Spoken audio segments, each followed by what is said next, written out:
Okay, so I was asked in a comment, a personal message comment, a while back, about my thoughts with, all the bailouts we had a few years ago, and how you run across articles about where they've calculated, okay, instead of paying these different companies, they could pay like every man, woman, and child in America $20,000 or whatever.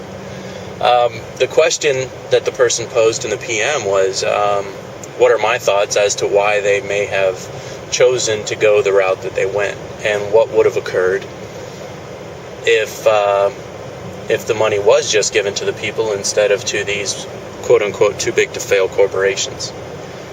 For starters, this video has taken me a while to put together my thoughts, because I don't want it to seem as if I support the whole concept of too big to fail. That honestly makes my skin crawl. It made my skin crawl when I heard it. It made my skin crawl even though I'm a General Motors employee. It made my skin crawl that the government was doing what they were doing. And it still bothers me to this day. Now, would the answer in its stead be to give each man, woman, and child $20,000? No, it would not. And here's why. High finance is a funny thing, and it's very different than personal finance. The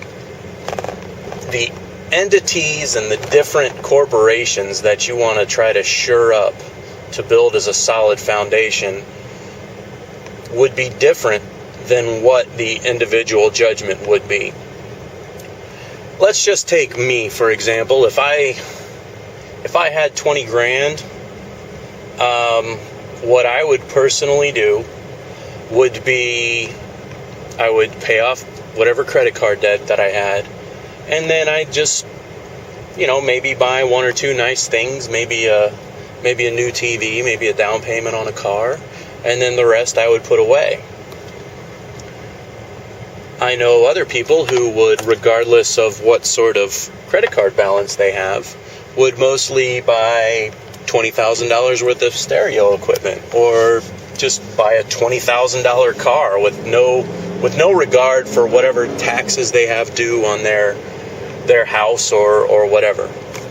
I'm not bringing that up to say, oh, gee whiz, I'm better than that person, because I don't feel that is the case, okay?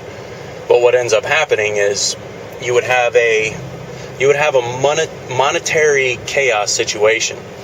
If every single man, woman, and child got 20 grand, it would be the same as if nobody got anything, because the supply, the money supply, I think it's what, M1 it is.